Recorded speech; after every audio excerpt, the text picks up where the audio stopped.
Once again, welcome everyone in world of chemistry, or especially you can say in valence bond theory.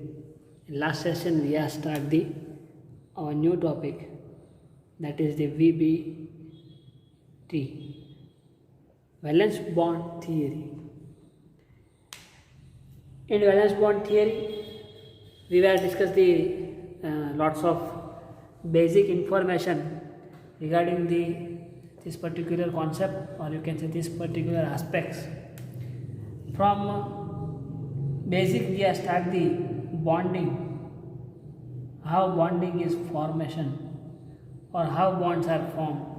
બંધ રહે છે એ કેવી રીતે બને છે એનું એક્સપ્લેનેશન આપણે જોયું હતું. There are the mainly two types of bonding we have discussed, that is the ionic bond and another is covalent bond.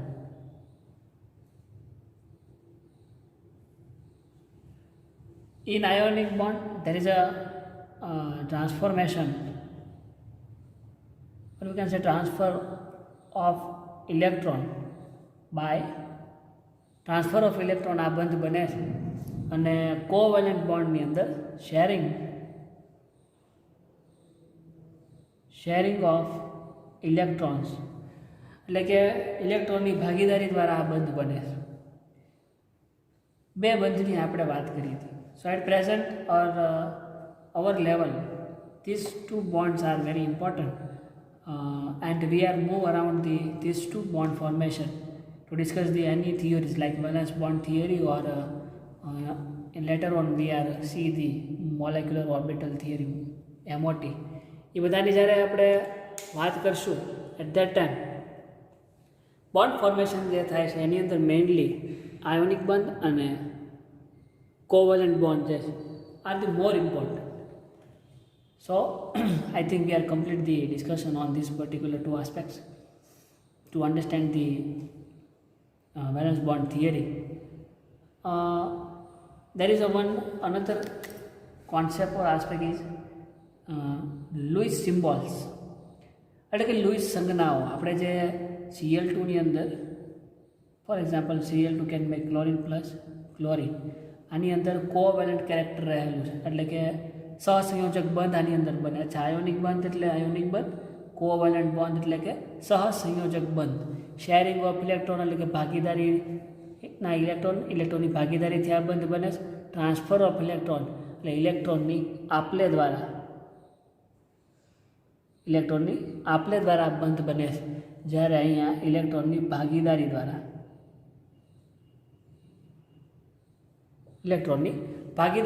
જે છે આ બંધ બને છે. અહીંયા ક્લોરિનની અંદર જો વાત કરીએ તો ક્લોરિનની અંદર આ કોવેલેન્ટ બોન્ડ સહસંયોજક બંધ બને છે, જેને આપણે આવી રીતે દર્શાવીએ છીએ. ક્લોરિન આઉટર મોસ્ટ શેલની અંદર 7 ઇલેક્ટ્રોન, 1 2 3 4 5 6 and 7. આ બીજો ક્લોરિન, એ ક્લોરિનની આઉટર મોસ્ટ શેલમાં પણ 7 ઇલેક્ટ્રોન, આ રીતના 1 2 3 4 5 6. હવે આની અંદર જે બંધ બને છે, બોન્ડ ફોર્મેશન જ્યારે થાય છે ત્યારે આ ઇલેક્ટ્રોન ક્લોરિનનો જે આ એક ઇલેક્ટ્રોન જે છે એ બોન્ડમાં વચ્ચે મૂકી દે છે, ત્યારે આ ક્લોરિનનો એક ઇલેક્ટ્રોન આ રીતે, બાકીના જે 6 ઇલેક્ટ્રોન છે એઝ ઇટ ઇઝ 1 2 3 4 5 6. એટલે આ ક્લોરિનનો ઇલેક્ટ્રોન, આ ક્લોરિન હવે આ ક્લોરિનના ઇલેક્ટ્રોનનો પણ યુઝ કરશે, એટલે હવે નાવ 2 4 6 and 8. એટલે આ ક્લોરિન જે છે એ ક્લોરિનનું અષ્ટક પૂરું છે. Same thing is happen here. આની અંદર પણ આ ક્લોરિન જે છે એનું અષ્ટક જે છે એ પૂર્ણ છે. 2 4 5 6 7 8. બેયની અંદર 8 ઇલેક્ટ્રોન સિસ્ટમ છે. ઇટ મીન્સ ઓક્ટેટ ઇઝ કમ્પ્લીટ, અષ્ટક પૂરું છે. તો જે આ ડોટ સ્વરૂપે દર્શાવવાની જે પદ્ધતિ જે છે ઇલેક્ટ્રોન્સને, એને લुईस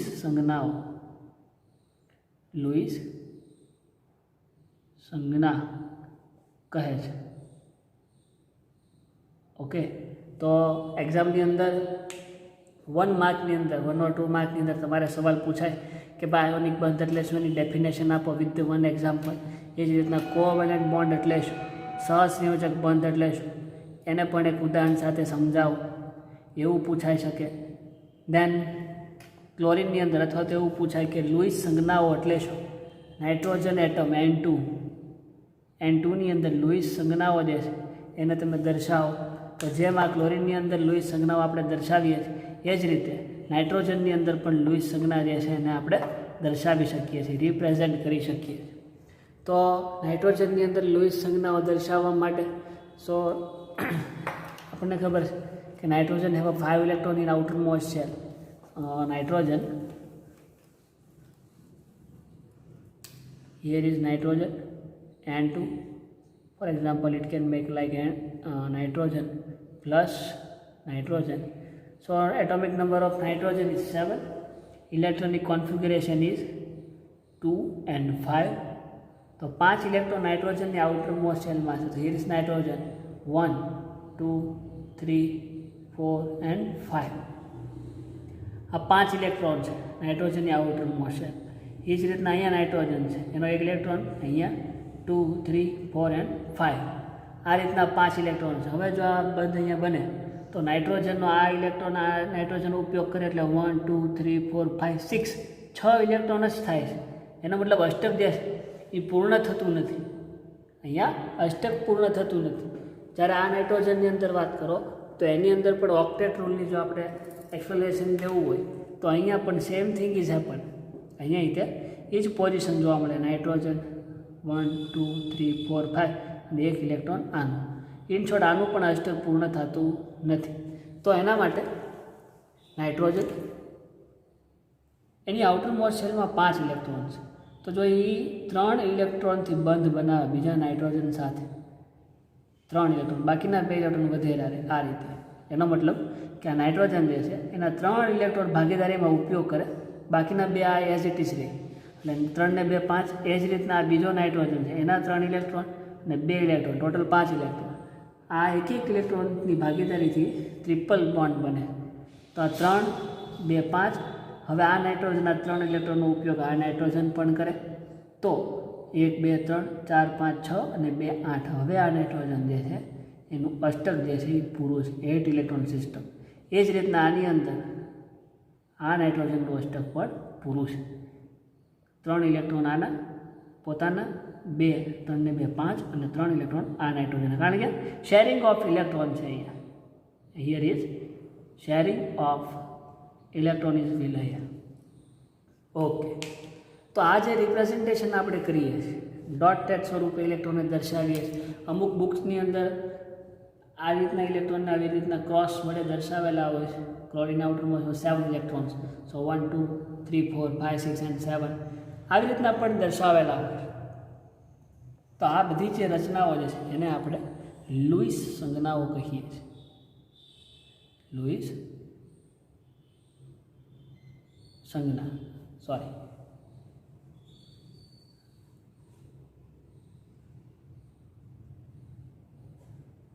By this particular concept, we can explain the bonding very well, or you can say we are understand the bonding.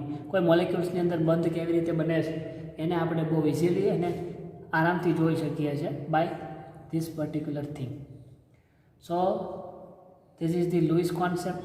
એની પણ આપણે જરૂર છે to understand the valence bond theory. Valence bond થિયરીની અંદર આટલી જે વસ્તુઓ છે એ જનરલાઇઝ અને બેઝિક વસ્તુઓ છે. Now we are entered in the valence bond theory. So valence bond theory ની અંદર we are start from the history. So history ની અંદર we are start why we need this type of theories. આ થિયરીની આપણને શા માટે જરૂર પડી? તો કોઈ પણ સ્પીસીસ, કોઈ પણ એટમ જે છે એની અંદર જ્યારે સહસંયોજક બંધ બને, એ સહસંયોજક બંધ જે બને છે એ સહસંયોજક બંધની અંદર જે કાંઈ ઇલેક્ટ્રોન રહેલા છે અથવા તો એ સહસંયોજક બંધનું એક્સપ્લેનેશન જે છે એ આપણે લુઈસ સંજ્ઞા વડે આપી શકીએ છીએ. બરાબર? આ જે લુઈસ સંજ્ઞા હમણાં જે આપણે બોન્ડ ફોર્મેશન જોયું એ આપણે લુઈસ સંજ્ઞા વડે આપી શકીએ છીએ. પણ મોલેક્યુલ જે છે, અણુઓ જે છે એનો કોઈ સ્પેશિયલ આકાર છે, શેપ છે? આપણને ખબર, for example H2O water molecule છે. તો આ મોલેક્યુલની અંદર જો આપણે બોન્ડિંગ દર્શાવવું હોય તો આપણે એવી રીતના દર્શાવી શકીએ કે ઓક્સિજનનો પરમાણુ ક્રમાંક છે 8, ઇલેક્ટ્રોનિક રચના ઇઝ 2 and 6. આને જો હજી 2 ઇલેક્ટ્રોન મળી જાય તો આનું અષ્ટક જે છે પૂરું થઈ જાય, કારણ કે આઉટર મોસ્ટ શેલમાં 6 ઇલેક્ટ્રોન છે. 2 ઇલેક્ટ્રોન મળે તો it will become a stable. એનો મતલબ આ oxygen any outer most શેલમાં 6 electron 1 2 3 4 5 and 6, બરાબર છે. ઓક્સિજન જે છે 2 હાઇડ્રોજન સાથે જોડાય છે આ રીતે. હાઇડ્રોજનનો પાયો એક જ ઓક્સિજન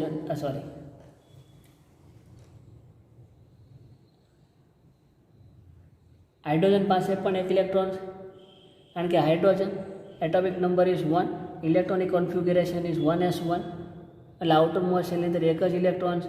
જો આને 1 ઇલેક્ટ્રોન મળી જાય તો અહીંયા s2 થઈ જાય, 1s2 થાય એટલે આ ડુપ્લેટ બને છે. આ ડુપ્લેટ બને છે. ડુપ્લેટ બને એટલે it is become ultimately stable. Duplet બને એટલે સ્ટેબલ થાય, કારણ કે આની એસ કક્ષકની અંદર માત્ર ને માત્ર ઇલેક્ટ્રોન બે જ સમાવી શકાય એટલી જગ્યા છે. તો એક તો ઓલરેડી છે, બીજો આવે તેની કક્ષક જે છે એ ભરાય છે એટલે ડુપ્લેટ બનાવીને સ્ટેબલ થઈ જાય. તો અહીંયા એક ઇલેક્ટ્રોન ઓક્સિજન પાસેથી અને એક તો પોતાનો છે, એટલે આની અંદર હવે 1s2 છે, આનું અષ્ટક પૂરું છે. એ જ રીતના આ હાઇડ્રોજનની વાત છે તો અહીંયા પણ 1s2 છે, આનું અષ્ટક પૂરું છે. ઓક્સિજનની જો તમે વાત કરતા હો તો 2 and 2 4, એક ઇલેક્ટ્રોન આનો 5, એક આનો 6, એક આનો 7, એક આનો 8, એટલે આ ઓક્સિજન જે છે એ ઓક્સિજનનું પણ અષ્ટક આ રીતે પૂરું છે. અને આ રીતે અહીં હાઇડ્રોજનમાં ડુપ્લેટ બને છે એટલે એનું અષ્ટક પણ પૂરું છે. સો અલ્ટિમેટલી આ જે લુઈસ સંજ્ઞાઓ વડે સહસંયોજક બંધ જે બને છે એ બંધની આપણે બહુ વ્યવસ્થિત અને સારી રીતે માહિતી આપી શકીએ છીએ, અથવા તો આપણે માહિતી મળે છે. પણ આ જે વોટર મોલેક્યુલ છે અત્યારે મેં આ રીતના દોરેલો છે એટલે એક સીધી લાઈન છે, રેખા છે, એમાં એક પોઈન્ટ ઓક્સિજનનો એટમ અહીંયા છે, હાઇડ્રોજનનો એટમ અહીંયા છે, આ બીજા હાઇડ્રોજનનો એટમ છે, લિનિયર છે. In short it's a linear. પણ ખરેખર ઓક્સિજનનું સ્ટ્રક્ચર તમે જુઓ, પાણીનું સ્ટ્રક્ચર તમે જુઓ તો આપણને એ કંઈક આવું જોવા મળે છે. ઓક્સિજન આ 2 લોન પેર છે. લોન પેર એટલે કે બંધમાં ભાગ લીધેલા વગરના ઇલેક્ટ્રોનની જોડી, જેને લોન પેર કહેવાય છે, એક હાઇડ્રોજન અહીંયા અને એક હાઇડ્રોજન અહીંયા. It means bent. આનો જે આકાર જે છે આવો કોણીય, બેન્ટ એટલે કે કોણીય, એનો આકાર જે છે એ કોણીય છે. તો આ જે કોઈ અણુ જે છે એનો આકાર જે છે એ લુઈસ સંજ્ઞાઓ વડે આપણે એક્સપ્લેન કરી શકતા નથી. આ વસ્તુ આપણને અત્યારે ખબર છે. એવી જ રીતના CH4 મિથેન છે, દાખલા તરીકે CH4 આ મિથેન, આપણને ખબર છે મિથેનનો જે શેપ જે છે એ આ રીતના કંઈક ટેટ્રાહેડ્રલ છે. આ 2 હાઇડ્રોજન જે છે એ એક સમતલમાં, એક હાઇડ્રોજન સમતલની આમ બહાર, એટલે કે સમતલની આમ ઉપર આવતો હશે આ રીતના તમારી બાજુ, અને એક સમતલની પાછળ એટલે કે બોર્ડની આમ પાછળ. 3 ડાયમેન્શનની અંદર આખી રચના તમે વિચારો તો કે આ તમે જોઈને જ આવો છો તો આવી રચના જે છે એને સમચતુષ્ફલકીય રચના કહેવાય, એટલે કે ટેટ્રાહેડ્રલ શેપ આનો કહેવાય. પણ એ વાત આપણને લુઈસ સંજ્ઞાને આધારે જાણી શકાતી નથી.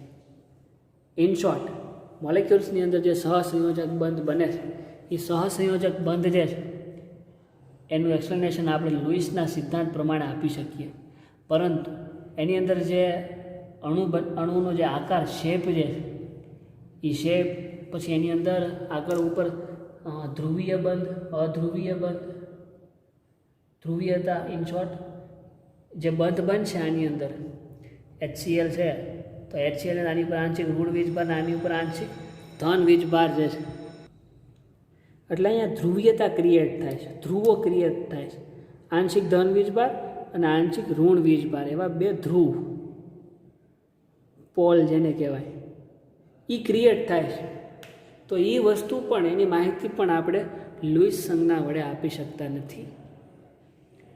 તો એના માટે સહસંયોજક બંધને એક્સપ્લેન કરવા માટે એનો એક આધુનિક સિદ્ધાંત જે છે એ અસ્તિત્વમાં આવ્યો, કે જે આપણે આધુનિક ક્વોન્ટમ યંત્રશાસ્ત્ર, કે ધીરે ધીરે ક્વોન્ટમ યંત્રશાસ્ત્રની શોધ થઈ, ક્વોન્ટમ કેમેસ્ટ્રી,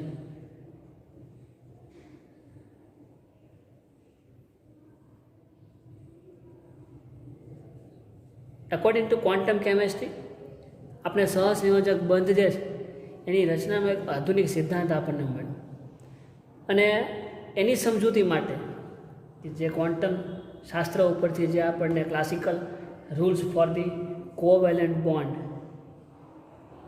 કે કોવેલેન્ટ બોન્ડની આધારે આપણે બીજા ઘણી બધી પ્રોપર્ટીઝ જે છે એ મોલેક્યુલ્સની કહી શકીએ, એનો આધુનિક ખ્યાલ ફ્રોમ ક્વોન્ટમ કેમેસ્ટ્રી ઉપરથી મળ્યો. અને એને સમજાવવા માટે there are the two main theories are there. બે થિયરીઓની જરૂર છે, અથવા તો બે વાદની જરૂર પડે છે. એમાંથી પહેલો જે વાદ જે છે તેને આપણે વીબીટી, જેને વેલેન્સ બોન્ડ થિયરી ગુજરાતીમાં એને આપણે કહીએ છીએ સંયોજકતા બંધનવાદ, અને બીજી થિયરી જે છે MOT, જેને કહેવાય મોલેક્યુલર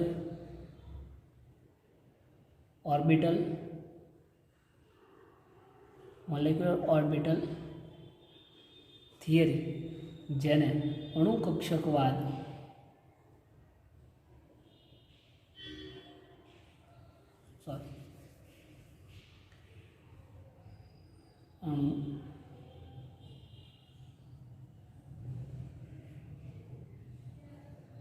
સંયોજકતા બંધનવાદ અને અણુકક્ષકવાદ એવું કહેવામાં આવે.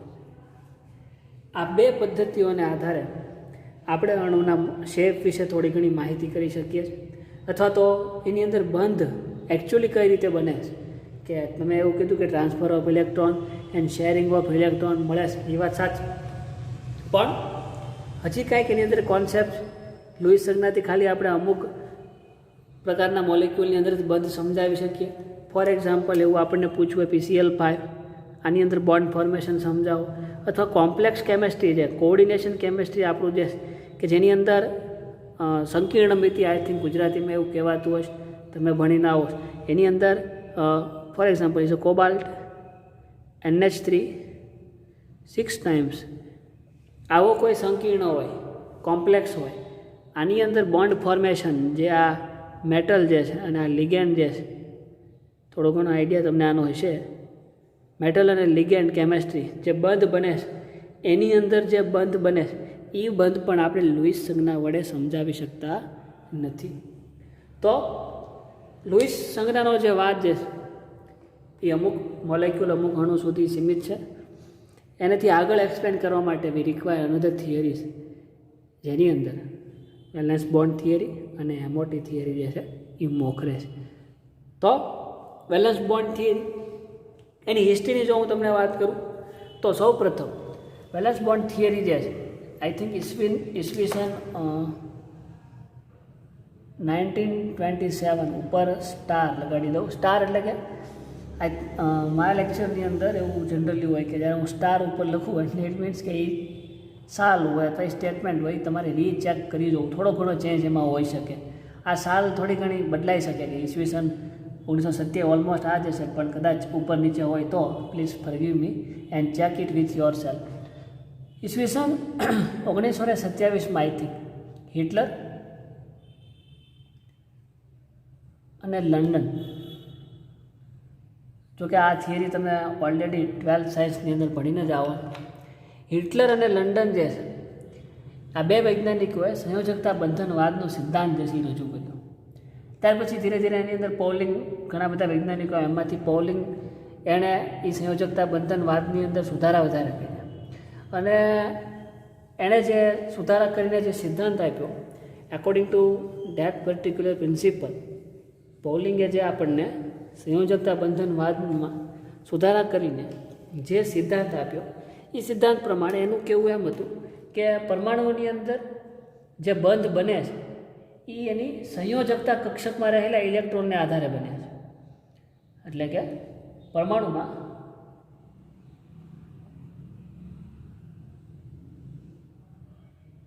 પરમાણુઓની સંયોજકતા કોષમાં પરમાણુની સંયોજકતા કોષમાં રહેલા અથવા તો સંયોજકતા કોષ જે છે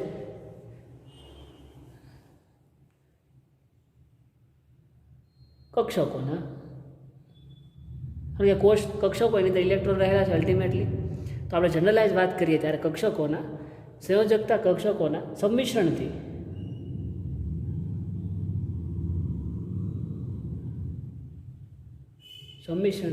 બંધ જે છે એ રચાય છે. એટલે એનું કેવું એમ હતું કે જે બોન્ડ ફોર્મેશન થાય છે એની અંદર ઇલેક્ટ્રોનનું આપલે તો થાય જ છે, ઇલેક્ટ્રોનની ભાગીદારી તો થાય જ, પણ કક્ષકો જે છે એની એ કક્ષકોના સંમિશ્રણથી એમાં બંધ બનતો હોય એવું જરૂરી છે.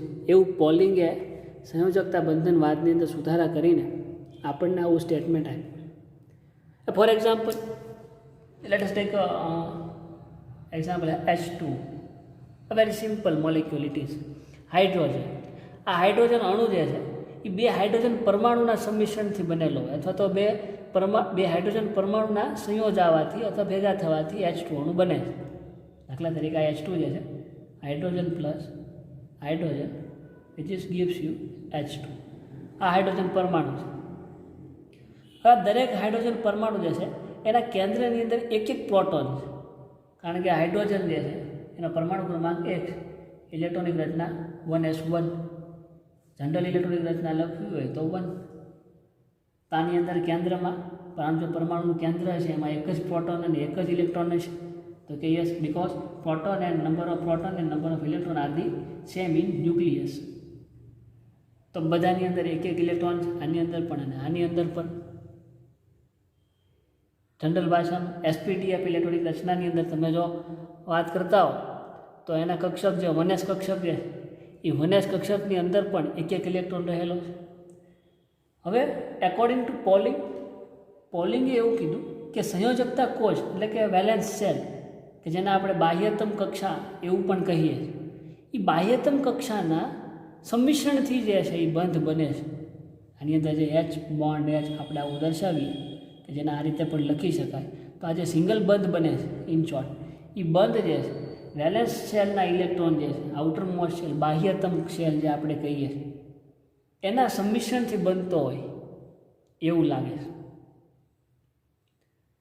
એટલે આ 1s જે છે આ હાઇડ્રોજનની 1s, આ હાઇડ્રોજન આ એની 1s કક્ષકને આપણે આવી રીતે દોરી શકીએ, પ્લસ આ બીજા હાઇડ્રોજનની 1s ઓર્બિટલ છે. તો આ બેની અંદર જ્યારે બોન્ડ ફોર્મેશન થાય ત્યારે કંઈક આ રીતે અહીંયા ભાગીદારીના ઇલેક્ટ્રોન, આપણે જે અહીંયા ભાગીદારીના ઇલેક્ટ્રોન આવે ને, એક હાઇડ્રોજન જે છે એનો ઇલેક્ટ્રોન પ્લસ આ બીજા હાઇડ્રોજનનો ઇલેક્ટ્રોન, બે એકબીજાની નજીક આવે ત્યારે આ ઇલેક્ટ્રોનની ભાગીદારી થાય. આ એક ઇલેક્ટ્રોન આને આપી દે, આ આનો આપી દે, તો આ બે વચ્ચે આનું ડુપ્લેટ પૂરું છે, સ્થાયી છે. એ જ રીતના આનું ડુપ્લેટ પૂરું છે, સ્થાયી છે, સ્ટેબલ, બોથ આર સ્ટેબલ. તો અહીંયા હાઇડ્રોજન અને અહીંયા હાઇડ્રોજન, સો આને આપણે કક્ષકોના સ્વરૂપમાં આ રીતે દર્શાવી શકીએ. સો આવી રીતના જે છે બંધ બનતા હોવા જોઈએ એવું પોલિંગે કીધું, જેણે જૂના જે સંયોજકતા બંધનવાદ જે હતા એમાં સુધારા વધારા કરીને નવો કોન્સેપ્ટ આપ્યો એની અંદર.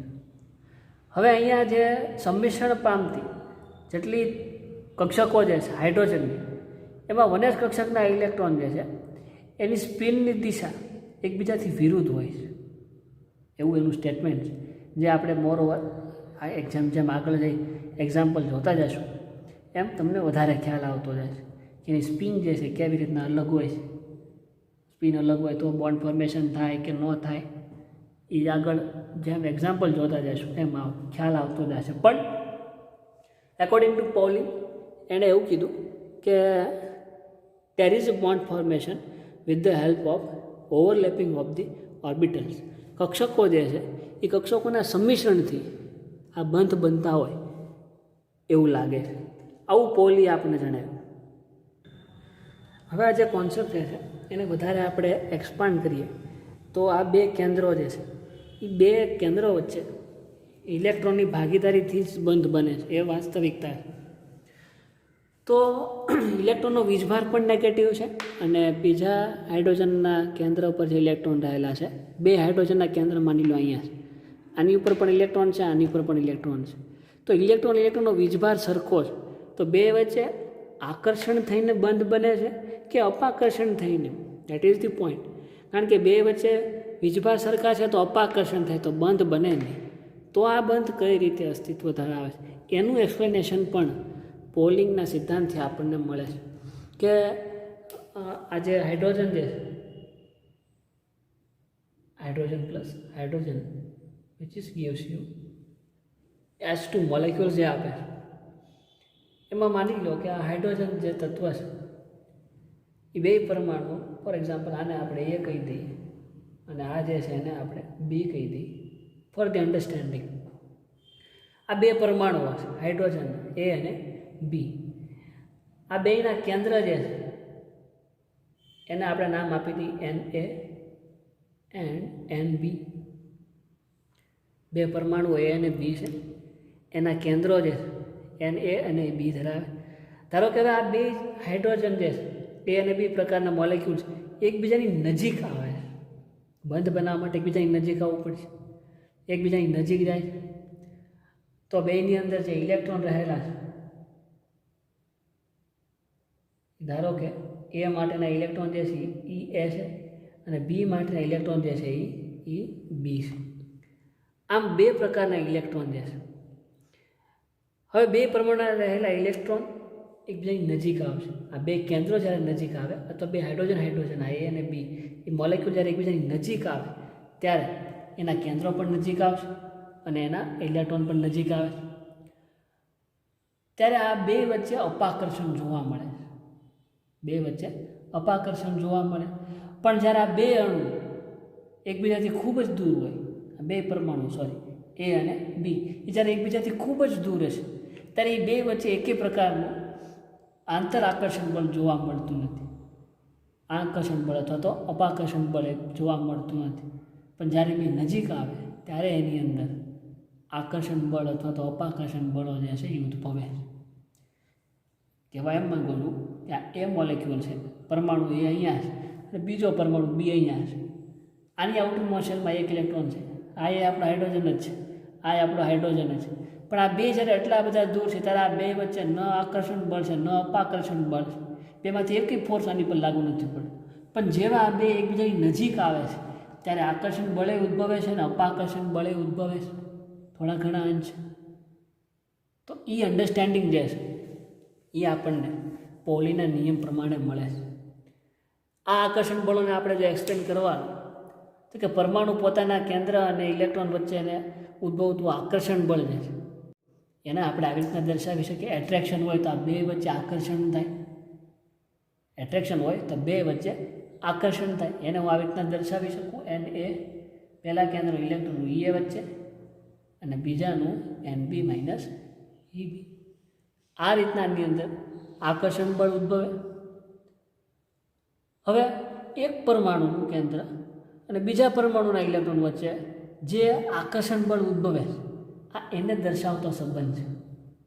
પરમાણુના કેન્દ્ર અને બીજા પરમાણુના ઇલેક્ટ્રોન એવી રીતના પણ સમજી શકીએ આપણે. ઓકે, તો મારે અહીંયા લખવું હોય તો હું આને આવી રીતે લખી શકું કે કોઈ એક પરમાણુ જે છે એ પરમાણુનું પોતાનું કેન્દ્ર અને પોતાના જ ઇલેક્ટ્રોન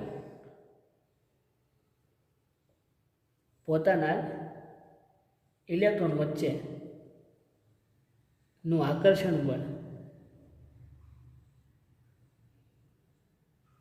જો મારે દર્શાવવું હોય તો હું આવી રીતે લખી શકું. એને આ પહેલો પરમાણુનું કેન્દ્ર Na અને એના ઇલેક્ટ્રોન જે છે એ Ea, બીજા પરમાણુનું કેન્દ્ર છે Nb, એના ઇલેક્ટ્રોન છે Eb. આ બે વચ્ચે પણ આકર્ષણ હશે. કઈ રીતે? Explain it. તો કે પહેલો હાઇડ્રોજન જે છે એ પહેલા હાઇડ્રોજનની અંદર આ રીતના ન્યુક્લિયસ હશે. એ ન્યુક્લિયસની અંદર પ્રોટોન હશે, પોઝિટિવ વીજભાર, અને ન્યુટ્રોન હશે, અને ઇલેક્ટ્રોન જે છે એ બહાર અહીંયા ગતિ કરતો હોય છે. તો હાઇડ્રોજનનો જે ન્યુક્લિયસ જે છે એમાં અંદર પોઝિટિવ ચાર્જ પણ છે અને બહાર નેગેટિવ ચાર્જ પણ છે. બેયનો વીજભાર જે છે વિરુદ્ધ છે, જેથી એ બે વચ્ચે આકર્ષણ જોવા મળે છે. બરાબર. આ જે વસ્તુ આ પહેલા હાઇડ્રોજન માટે શક્ય છે એ જ વસ્તુ બીજા હાઇડ્રોજન માટે. તો આ પહેલો પોઈન્ટ કે પરમાણુનું પોતાનું કેન્દ્ર અને પોતાના જ ઇલેક્ટ્રોન વચ્ચેનું આકર્ષણ બળ જે છે it can be representing like this particular phenomena. હવે નેક્સ્ટ પોઈન્ટ જો આપણે લખવો હોય કે એક પરમાણુનું કેન્દ્ર, કોઈ એક પરમાણુ છે, કોઈ એક પરમાણુનું કેન્દ્ર અને બીજા પરમાણુના ઇલેક્ટ્રોન વચ્ચેનું આકર્ષણ બળ અને બીજા પરમાણુના ઇલેક્ટ્રોન વચ્ચેનું આકર્ષણ બળ.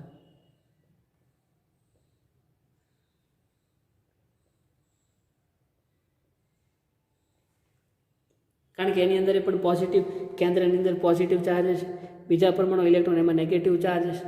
તો એનું આકર્ષણ બળ મારે દર્શાવવું હોય તો માની લો એન એ કેન્દ્ર છે, એ પરમાણુનું કેન્દ્ર છે, તો બીજા પરમાણુ એન બી છે,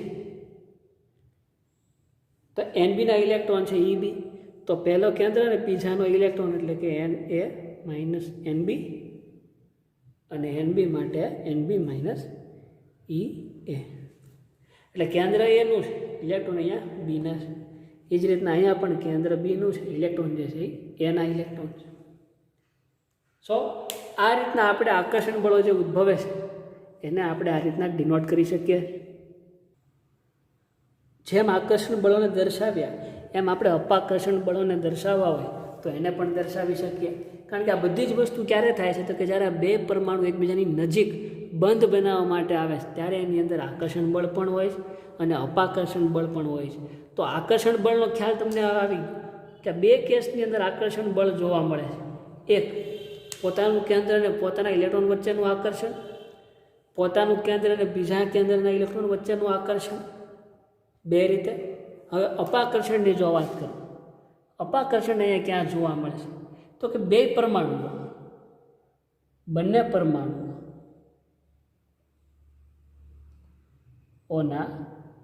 ઇલેક્ટ્રોન વચ્ચેનું અપાકર્ષણ,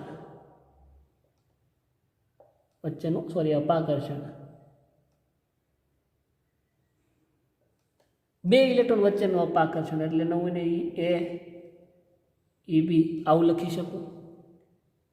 કારણ કે જો આ હાઇડ્રોજન છે, આ એનો એટમ છે, આ બીજો હાઇડ્રોજન છે, આ એનો એટમ છે, અહીંયા ઇલેક્ટ્રોન છે ને અહીંયા ઇલેક્ટ્રોન છે, બેનો વીજભાર સરખો એટલે બે વચ્ચે અપાકર્ષણ જોવા મળે છે. તો અપાકર્ષણ એક અહીંયા જોવા મળે. બીજું અપાકર્ષણ જે છે એ બંને પરમાણુઓના કેન્દ્ર વચ્ચેનું અપાકર્ષણ. એટલે આ હાઇડ્રોજન છે, આ એનું ન્યુક્લિયસ, આ બીજો હાઇડ્રોજન, આ એનું ન્યુક્લિયસ. હવે આપણને ખબર છે કે ન્યુક્લિયસની અંદર જે છે, કેન્દ્રની અંદર પોઝિટિવ વીજભાર છે, સેમ અહીંયા પણ પોઝિટિવ વીજભાર છે. તો પોઝિટિવ બેનો વીજભાર સરખો એટલે અહીંયા અપાકર્ષણ જોવા મળે. તો એને હું આવી રીતના લખી શકું એન એ એન બી. કારણ કે એન જે છે, એન એટલે કે ન્યુક્લિયસ, એન એટલે કે ન્યુક્લિયસ એટલે કે કેન્દ્ર, અને એ સ્ટેન્ડ્સ ફોર ઇલેક્ટ્રોન્સ. તો આ રીતને આપણને અપાકર્ષણ જોવા મળે. આઈ થિંક આ તમને બતાતું ન હોય તો અહીંયા મેં એવું જ લખેલું છે, બંને પરમાણુઓના ઇલેક્ટ્રોન વચ્ચેનું અપાકર્ષણ. ફોર એક્ઝામ્પલ, બંને પરમાણુના ઇલેક્ટ્રોન્સ વચ્ચેનું અપાકર્ષણ, બે વચ્ચેનું અપાકર્ષણ. તો બે પરમાણુ બંધ બનાવવા માટે જ્યારે એકબીજાની નજીક આવે છે ત્યારે એની અંદર આકર્ષણ બળો પણ ઉદ્ભવે છે અને અપાકર્ષણ બળો પણ ઉદ્ભવે છે. આકર્ષણ બળો જે છે એ કેન્દ્ર અને ઇલેક્ટ્રોન વચ્ચે ઉદ્ભવે છે, ત્યારે અપાકર્ષણ બળો જે છે એ બે કેન્દ્રો વચ્ચે ઉદ્ભવે છે. આકર્ષણ બળો એ બંને પરમાણુઓ જ્યારે નજીક આવે છે ત્યારે પ્રાપ્ત, અને જ્યારે અપાકર્ષણ બળો જે છે એ બંને પરમાણુઓ એકબીજાથી દૂર જાય છે. ઇટ મીન્સ કે બેની અંદર આકર્ષણ જે છે એ નજીક આવે ત્યારે આકર્ષણનો ફિનોમિના અને દૂર જવા માટે અપાકર્ષણનો ફિનોમિના. તો જનરલાઇઝ ફોર્મમાં મારે લખવું હોય તો હું એવું લખી શકું કે જ્યારે બે પરમાણુઓ એકબીજાની નજીક આવે છે, ત્યારે આકર્ષણ બળ જે છે એ એકબીજાને નજીક રાખવાનો પ્રયત્ન કરે છે, જ્યારે અપાકર્ષણ બળ જે છે એ એકબીજાને દૂર લઈ જવા માટેનો પ્રયત્ન કરે. એટલે એટ અ ટાઈમ બે પ્રોસેસ સાથે થાય છે. આકર્ષણ બળ અને અપાકર્ષણ આ તો આપણે અલગ અલગ સમજીએ છીએ, પણ એ બે પ્રોસેસ એક જ સાથે થતી ઘટના છે. જ્યારે આ બે નજીક આવે ત્યારે આકર્ષણ બળ જે છે બે મોલેક્યુલને નજીક રાખવાનો પ્રયત્ન કરે, જ્યારે અપાકર્ષણ જે છે એ બે મોલેક્યુલ્સને એકબીજાથી દૂર રાખવાનો પ્રયત્ન કરે છે. તો બોન્ડ ફોર્મેશન કઈ રીતે થાય છે? તો કોઈ વૈજ્ઞાનિકે આની જનરલાઇઝ અથવા તો આવી પ્રેક્ટિકલ સાબિતી તો આપી જશે. તો પ્રયોગો ઉપરથી એવું સાબિત થાય છે કે અહીંયા જે આકર્ષણ બળ જે ઉદ્ભવે છે એ આકર્ષણ બળની જે માત્રા જે છે એ અપાકર્ષણ બળની માત્રા કરતાં વધારે હોય છે. આકર્ષણ બળ જે છે એની માત્રા જે છે એ આ અપાકર્ષણ બળ કરતાં કેવી વધારે હોય છે. એનો મતલબ આની અસર ઓછી છે. અથવા તો એવું કહી શકીએ કે જ્યારે બે પરમાણુ એકબીજાની નજીક આવે છે ત્યારે એકબીજાથી એટલા અંતરે આવશે કે એટલા અંતર સુધી કે એની વચ્ચે વધારેમાં વધારે આકર્ષણ બળ થાય અને ઓછામાં ઓછું અપાકર્ષણ થાય. ફોર એક્ઝામ્પલ, એક મેગ્નેટ અહીંયા છે ને એક મેગ્નેટ અહીંયા છે, અથવા તો એક હાઇડ્રોજન અહીંયા છે અને એક હાઇડ્રોજન જે છે એ અહીંયા છે. આ બેને એટલા નજીક લાવીશ તો બે વચ્ચે વધારે અપાકર્ષણ થાય, એટલે આ રીતના એકબીજાથી દૂર જાય છે. બરાબર? તો અહીંયા હતા, અહીંયા મૂક્યું એટલે હજી અપાકર્ષણ થાય, થોડાક અંતરે મૂક્યા એટલે હજી અપાકર્ષણ થાય. પણ એક ચોક્કસ અંતર એવું આવશે કે આ અંતર માની લો આ અંતરે બે હાઇડ્રોજન પરમાણુઓ સ્ટેબલ છે કે એની વચ્ચે વધારેમાં વધારે શું છે? આકર્ષણ બળ અને ઓછામાં ઓછું અપાકર્ષણ છે. એટલે આ મોલેક્યુલ હવે આ દૂર નહીં ભાગે. અપાકર્ષણ તો છે જ, પણ એની માત્રા આ આકર્ષણ બળ કરતાં કેવી છે? ઓછી છે. તો કોઈ આ પોઈન્ટ આગળ પહેલો હાઇડ્રોજન અને આ પોઈન્ટ આગળ બીજો હાઇડ્રોજન છે કે અવકાશમાં એવી રીતે ગોઠવાય કે જેથી બે વચ્ચે ઓછામાં ઓછું અપાકર્ષણ થાય અને આકર્ષણ જે છે વધારે થાય. તો આ જે ચોક્કસ અંતરે જે રચાય છે બંધ, જેને કેમેસ્ટ્રીમાં બંધ લંબાઈ એવું આપણે કહીએ કે બે વચ્ચે કોઈ ચોક્કસ બંધ લંબાઈ હોય. ફોર એક્ઝામ્પલ, હાઇડ્રોજન બંધ જે બને છે તો એચ બોન્ડ જે એચ જે છે એચ બોન્ડ એચ જે છે આની બંધ લંબાઈ જે છે એ એપ્રોક્સલી 78 અથવા તો 74 નેનો પિકોમીટર છે. પીએમ 74 ટુ એપ્રોક્સ 74, લગભગ તો આપણે તો ન્યૂનતમ સંખ્યા હોય લેવાની હોય, 74 પિકોમીટર જેટલી એની બંધ લંબાઈ છે આ બે વચ્ચે. એનો મતલબ કે આટલા અંતરે બે ગોઠવાયેલા હોય કે જેથી બે પરમાણુ વચ્ચે ઓછું આકર્ષણ થાય અને ઓછું અપાકર્ષણ થાય અને વધુમાં વધુ આકર્ષણ થાય. અને આ બંધ જે છે એ ફોર્મેશન થાય છે અને આપણને H2 મળે છે. Okay, so this is how the molecule is form. Molecule જે છે બે પરમાણુના ભેગા થવાથી બને છે અને સ્ટેબલ પણ રહે છે. કઈ રીતે? આ એનું એક્સપ્લેનેશન છે. તો જનરલ કન્ક્લુઝન ફ્રોમ પોલિંગના જે આધુનિક સંયોજકતા બંધનવાદ જે છે એના આધારે આપણે કન્ક્લુઝન જો આપવું હોય તેવું કન્ક્લુઝન આપણે આપી શકીએ કે પહેલું કન્ક્લુઝન તો કે જ્યારે બંધ રચાય છે એકબીજાની અંદર બંધ રચાય છે ત્યારે એની અંદર આકર્ષણ બળ પણ ઉદ્ભવે છે અને અપાકર્ષણ બળ પણ ઉદ્ભવે છે. અને બીજું કે આકર્ષણ બળની માત્રા જે છે એ અપાકર્ષણ બળની માત્રા કરતાં વધારે હોય છે. અને મેઇન પોઈન્ટ જે એનો કે અહીંયા જે બોન્ડ ફોર્મેશન જે થાય છે એ બંધ ફોર્મેશન બોન્ડ ફોર્મેશન જે છે એ વેલેન્સ શેલના ઇલેક્ટ્રોનની અંદર અથવા તો વેલેન્સ કક્ષક જે છે સંયોજકતા કક્ષક જે છે એ કક્ષકના સંમિશ્રણથી જે બંધ અહીંયા બને છે. આ 3 કન્ક્લુઝન જે છે એ આપણે ડિરાઈવ કરી શકીએ from the Pauling valence bond theory. પહેલો કોન્સેપ્ટ અથવા તો પહેલો પોઈન્ટ જો આપણે ડિરાઈવ કરીએ કે બંધ જે છે એ સંયોજકતા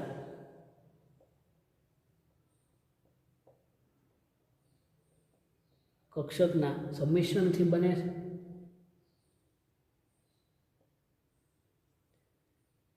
એવી રીતના બંધ રચાય છે. બીજો પોઈન્ટ આપણે જો કેવો હોય તો 2 પરમાણુ વચ્ચે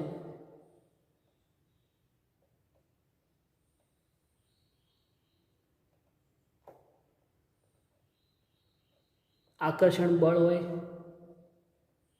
હોય છે. બીજું 2 પરમાણુ વચ્ચે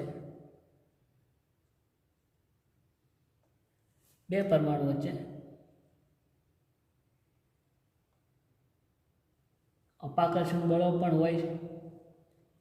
2 હોય છે. આકર્ષણ કઈ જગ્યાએ જોવા મળે છે તો કે કેન્દ્ર અને એના ઇલેક્ટ્રોન વચ્ચે, કેન્દ્ર અને બીજું કેન્દ્ર અને એના ઇલેક્ટ્રોન વચ્ચે, અથવા તો પહેલાંનું કેન્દ્ર અને બીજાનો ઇલેક્ટ્રોન એ બી, આ બીજું કેન્દ્ર અને એનો પહેલાંનો ઇલેક્ટ્રોન, આ રીતે ત્યાં આકર્ષણ જોવા મળે. અપાકર્ષણ જો જોવું હોય તો અપાકર્ષણ 2 કેન્દ્રો વચ્ચે અને 2 ઇલેક્ટ્રોન વચ્ચે જોવા મળે છે. અપાકર્ષણ જે છે જેનાથી 2 પરમાણુઓ જે છે એ એકબીજાની નજીક આવવાનો ટ્રાય કરે છે અથવા તો 2 ને એકબીજાની નજીક રાખવાનો પ્રયત્ન કરે, જ્યારે અપાકર્ષણ લીધા 2 પરમાણુ એકબીજાથી દૂર જવાનો પ્રયત્ન કરે છે. એવું આપણે દર્શાવી શકીએ. સો this is the general overview of valence bond theory. એટલે વેલેન્સ બોન્ડ થિયરીનો પ્રિન્સિપલ જે પાઉલિંગે આપણને આપ્યો, આ એનો જનરલ ઓવરવ્યૂ છે. તો બસ આ ઓવરવ્યૂને આપણે ફોલો કરતા જઈએ, આગળ વધતા જઈએ કે સંયોજકતા કક્ષક જે છે એના સંમિશ્રણથી. તો પોઈન્ટ ઇઝ દેટ સંયોજકતા અને કક્ષક, ઇંગ્લિશમાં ને વેલેન્સ શેલ અથવા તો વેલેન્સ ઓર્બિટલ. એટલે આપણે એ વાત કરી હોય, તમે એ વાત કરીએ છીએ કે બાહ્યતમ કક્ષામાં રહેલા ઇલેક્ટ્રોન. તો કક્ષા, બાહ્યતમ કક્ષા, વોટ ઇઝ દેટ? ત્યાંથી આપણે શરૂઆત કરીએ તો ઓર્બિટલ્સ. તો કેમેસ્ટ્રીની અંદર જ્યારે બોહર મોડેલ તૈયાર થયું પછી ક્વોન્ટમ કેમેસ્ટ્રીને આધારે ક્વોન્ટમ નંબરની શોધ થઈ. મુખ્ય ક્વોન્ટમ આંક n, પછી એન્ગ્યુલર મોમેન્ટમ ક્વોન્ટમ આંક l, મેગ્નેટિક ક્વોન્ટમ આંક n અને સ્પિન ક્વોન્ટમ આંક.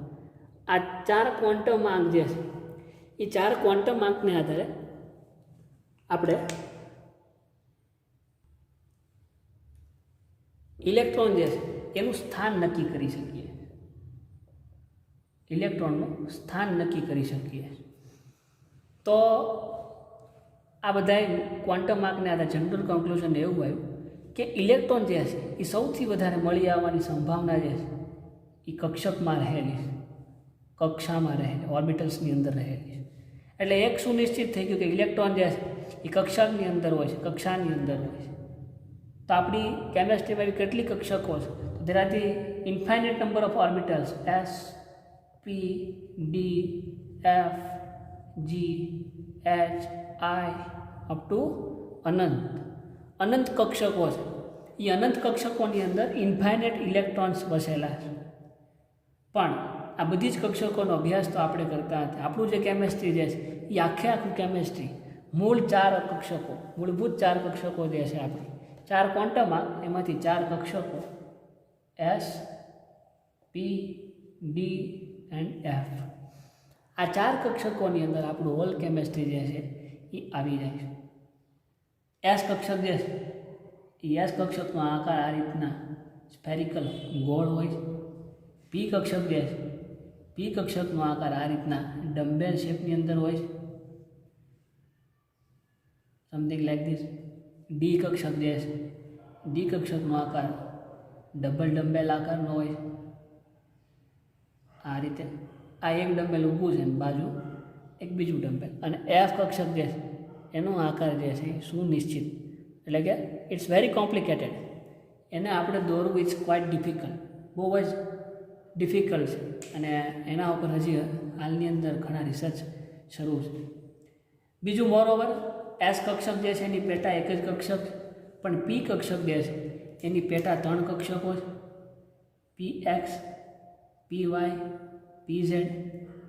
ડીની જો વાત કરીએ તો ડીની પેટા 5 કક્ષકો છે, D X Y, D Y Z, D Z X, D X square minus Y square અને ડી ઝેડ સ્ક્વેર. આવી પેટા 5 કક્ષકો આવેલી છે. એક્સ વાય ઝેડ બધું તો કે એને કાર્ટેશિયન યામ કહેવાય. કાર્ટેશિયન યામ એટલે કે આપણે જે ઓર્બિટલ છે એને કોઈ એક અક્ષ ઉપર જોઈએ છે. એ બધાય સદિશ રાશિ છે. આ બધી જ સદિશ રાશિ એનો મતલબ કોઈ ચોક્કસ દિશાની અંદર આવેલું. તમે ફિઝિક્સની અંદર ભણો છો. સે for this is x axis, this is Y axis and this is hour Z axis. તો આની અંદર મારે પી ઓર્બિટલને જો ડિસ્ક્રાઇબ કરવી હોય તો પી એક્સ આ બાજુ વિસ્તરેલું હોય છે મેથ્સના નિયમ પ્રમાણે. વાય જે અક્ષ છે આ બાજુ પણ વિસ્તરેલી છે, જેને માઇનસ વાય કહેવાય. આ બાજુ એને માઇનસ એક્સ, અને ઝેડ જે છે એ આ બાજુ કંઈક વિસ્તરેલી છે આગળ, જેને આપણે માઇનસ ઝેડ એવું પણ કહીએ છીએ. તો આની અંદર પી એક્સ, તો પી કક્ષક જે છે પી કક્ષકનો જનરલ આકાર જે છે ડમ્બેલ આકાર છે, પણ પી એક્સ જે છે એ આ રીતે એક્સ અક્ષ ઉપર આવેલી છે. This is our P X. P Y જે છે એ વાય અક્ષ ઉપર આ રીતના આવેલી છે, તો આ આપણી વાય અક્ષ છે.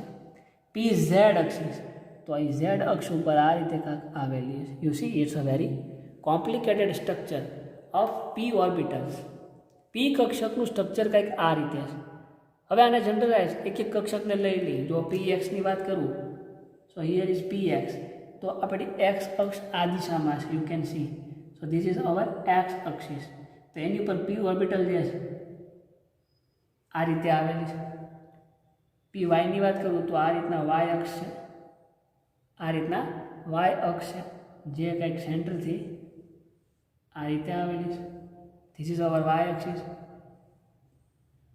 ઝેડની જો વાત કરું પી ઝેડ, તો ઝેડ આ રીતના ક્રોસમાં આવેલી છે, તો ત્યાં પી એક્સ આ રીતના છે. So this is P Z, this is P Y and this is px. આ px, py અને pz કક્ષકો છે એ ત્રણેય કક્ષકો એક હારે આ આખી જે રિપ્રેઝેન્ટ કરે છે આ આપણને પી ઓર્બિટલ એટલે કે પી કક્ષક દર્શાવે છે. એની અંદર એક્સ વાય અને ઝેડ આ રીતના આવેલી. So this is px, py, pz. S કક્ષકનો આકાર આ રીતે હોય છે. ડી કક્ષકની અંદર પેટા 5 કક્ષકો છે. એ 5 પેટા કક્ષકોનો આકાર જે છે પાંચેયનો અલગ અલગ હોય છે. Let's see the shape of D orbitals. આનો શેપ જાણવો જરૂરી છે. શા માટે? તો કે પોલિંગે આપણને એવું કીધું કે બોન્ડ ફોર્મેશન જે થાય છે એ કક્ષકોના ઓવરલેપિંગથી થાય છે, કક્ષકોના સંમિશ્રણથી બંધ બને છે. તો કક્ષકોનો શેપ આપણે જાણીએ તો જ પછી ખબર પડશે કે એની અંદર કઈ રીતે ઓવરલેપિંગ થાય. તો જે આ ડી ઓર્બિટલ જે છે એની પેટા 5 કક્ષકો, જેને D X Y, D Y Z, D Z X, D X square minus Y square અને D Z square. D Z square, D X Y એટલે આ રીતે એક પ્રકારના સમતલની અંદર જ આવેલું છે. આપણે જે સમતલ લઈએ તો કે યસ એક્સ વાય અને ઝેડ, અથવા તો આ દિશાની અંદર આમ તો આ ભલે જ જે કોઈ પણ તમે આ રીતના પણ દોરી શકો. અહીંયા એક્સ, અહીંયા વાય, અહીંયા ઝેડ. ઓકે ના સર મારે એમ નથી દોરવું, મારે અહીંયા એક્સ લેવો છે, અહીંયા વાય ને અહીંયા ઝેડ. ઓકે નહીં, મારે એમ નથી લેવું, મારે અહીંયા લેવો છે ઝેડ, અહીંયા એક્સ અને અહીંયા Y. It is depending upon you.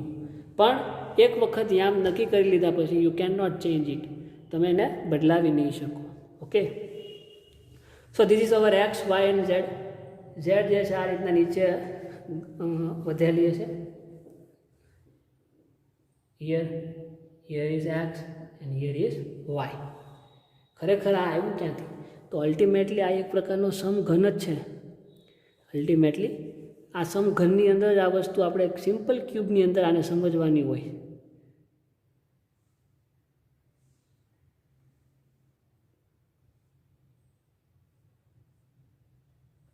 આ રીતના સિમ્પલ ક્યુબ છે, એની અંદર આને હું લંબાવી દો, આને આ બાજુ લંબાવી દો, આને આ બાજુ લંબાવી દો. તો હવે જોવો જી, this is our X axis. આ આપણી ક્રોસ જે જાય છે વાય એક્સિસ, અને ઉપરથી જે નીચે આવે આ ઝેડ એક્સિસ. બરાબર. તો ખરેખર આ જ છે એક્સ વાય ઝેડ ઘનમાંથી તમે આ સમઘનનો ઉપરનો ભાગ જે છે આને રિમૂવ કરી દો. આ રીતે આને રિમૂવ કરી દો તો જો આપણી જેવું સ્ટ્રક્ચર તૈયાર થાય. Both are same, both are same. એટલે આ સમઘનનો જ એક ભાગ છે, પણ એ પોર્શનને આપણે બહાર કાઢી લીધો છે ટુ અન્ડરસ્ટેન્ડ, સમજવા માટે. ઓકે. તો હવે here is X, D X Y, D Y Z ને ડી ઝેડ એક્સ. આ એવી કક્ષકો જે છે કે જે આપણા જે કાર્ટેશિયન યામ છે, અક્ષ છે, એ અક્ષની વચ્ચે આવેલી હોય. તો પહેલાં જે ડી એક્સ વાય કક્ષક છે એની જો વાત કરું તો ડી એક્સ વાય જે છે એ આપણો આ જે સમતલ જે છે એ સમતલમાં એક્સ અને વાય એની વચ્ચે આવેલી હોય, એક્સ વાય. તો આપણી આ એક્સ અને આ વાય, આ બધું તમે ભણીને જ આવો છો, જસ્ટ આપણે એને રિવાઇઝ કરીએ. This is X, this is Y, એની વચ્ચે આવેલી હોય એક્સ વાય. એટલે આ એક્સનું સમતલ અહીંયા ક્યાંક છે અને વાયનું સમતલ આ રીતે. અને ડી કક્ષક જે છે એનો આકાર ડબલ ડમ્બેલ છે. જુઓ, આ અક્ષ જે આપણી નીકળે છે એમાં ક્યાંય એ બે છેદશે નહીં. છેદ છે એટલે કે આમ અક્ષની ઉપર આ રીતના નહીં આવે, જેમ પી ઓર્બિટલ હતી એમ. આ બે અક્ષની વચ્ચે છે, જો you can see here. Then the X Y થઈ ગઈ. વાયઝેડની જો વાત કરું તો વાય એક્સિસ આ રીતના છે આપણા. ધીસ ઇઝ વાય, ક્રોસમાં ઝેડ જે છે એકદમ એને પેરેલલ છે. So this is Z and this is Y. તો આ ઝેડના સમતલની અંદર અને આ વાયના સમતલની અંદર આ ડી વાય ઝેડ છે, જે અક્ષ ઉપર નહીં છેદે, અક્ષની સાઈડમાં. આ તો બોર્ડ આપણું 2 ડાયમેન્શનમાં છે એટલે આવો શેપ એનો દેખાય છે. દેન ડી ઝેડ એક્સની જો વાત કરું તો આ ઝેડ છે ને આપણી આ એક્સ છે, એની અંદર આ રીતના એક આ સમતલની અંદર એક્સના અને એક આ રીતે ઝેડના સમતલની અંદર આ ડી ઝેડ એક્સ કક્ષક છે એનો આકાર છે, જે ક્યાંય જગ્યાએ છેદ છે નહીં. એક્સ સ્ક્વેરમાં -y² ને ઝેડ સ્ક્વેર, આ બે કક્ષકો એવી છે કે જે અક્ષની એક્ઝેક્ટ ઉપર આવેલી હોય, એટલે કે x² - y². એમાં આ એક્સ એક્સિસની વાત થાય અને આ વાય એક્સિસની વાત થાય. સો હિયર ઇઝ વાય. તો એક્સની ઉપર આવેલી હોય જો આ રીતે, અને આ વાયની ઉપર એટલે આ રીતે. આની અંદર આ ઓર્બિટલની અંદર જો કક્ષકો જે છે એ અક્ષની એક્ઝેક્ટ ઉપર આવેલી છે, આ બધી અક્ષની વચ્ચે આવેલી છે. અને ડી ઝેડ સ્ક્વેર, તો ડી ઝેડ સ્ક્વેર જે છે, ડી ઝેડ સ્ક્વેર વિશે તમને ખબર ન હોય તો હું તમને એક વાત કહી દઉં. આ કક્ષક જે છે એ ડી વાય ઝેડ અને ડી ઝેડ એક્સ, આ બેયના ગુણાકારથી અથવા તો બેયના સમન્વયથી ડી ઝેડ સ્ક્વેર કક્ષક જે છે બને છે, ક્રિએટ થઈ છે. આવો આનો ઇતિહાસ.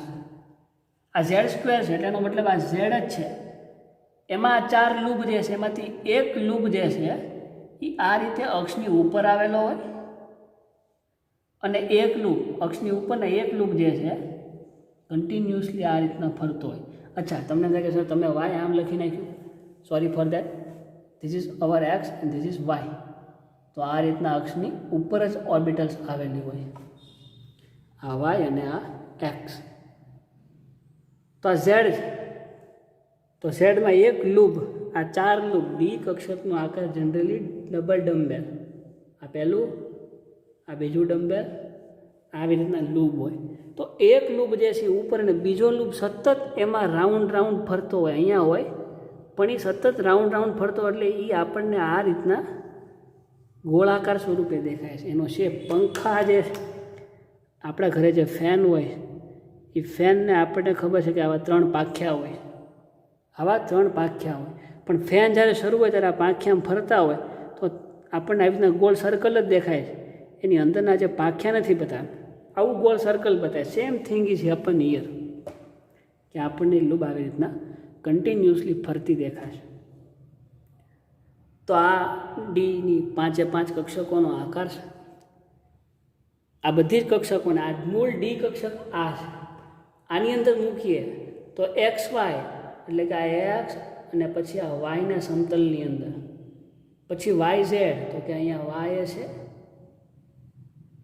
અને આ ઝેડનું સમતલ આ વાય ઝેડ, ઝેડ એક્સ તો ઝેડ એક્સને આ રીતના દોરીએ તો વળી પાછું અહીંયા એક આ ઝેડનું એક સમતલ પાછળ અને આ એક્સનું સમતલ આ બાજુ, X square minus Y square એટલે કે આ એક્સની એક્ઝેક્ટ ઉપર અને વાય એક્સની ઉપર અને આ વાયની ઉપર આ રીતે, અને ઝેડ સ્ક્વેર એટલે એક લૂપ જે છે આની ઉપર અને એક જે છે આની અંદર ફરતી હશે ગોળ. તો my dear you see a very complicated structure can is created. D કક્ષકની ખાલી 5 પેટા કક્ષકો છે, એની અંદર તમે જો બધી એક સાથે, આ તો આપણે સમજવા માટે આને અલગ અલગ દોરીશ, પણ ડી ઓર્બિટલ જ આવેલી હોય. આપણે જે વાત કરીએ એમાં એસ પી ડી અને એફ આમ જ વાત કરીએ છીએ. તો એસ પી અને ડી હોય જ, ડી જ હોય, આની જ વાત કરીએ. પણ આની અંદર જે કક્ષકો છે એને આપણે આવી રીતના અલગ અલગ સમજીએ. સો this is the shape of our orbitals. આપણી જે આ 4 કક્ષકો છે એ 4 કક્ષકો છે એનો આકાર આવો કાંઈક છે. સો દેટ્સ ઓલ. બહુ વધારે વાતો કરીને આ સેશનને બહુ લાંબુ નહીં કરીએ. નેક્સ્ટ સેશનમાં જ્યારે મળશું ત્યારે હવે આનું ઓવરલેપિંગ કેમ થાય, જે પોલિંગે આપણને કીધું કે આના ઓવરલેપિંગથી બંધ બને છે, એની ચર્ચા આપણે હવે નેક્સ્ટ સેશનમાં કરીશું. ટિલ ધેન બેઝિક કેમેસ્ટ્રી વાંચો, keep reading and be safe. Thank you.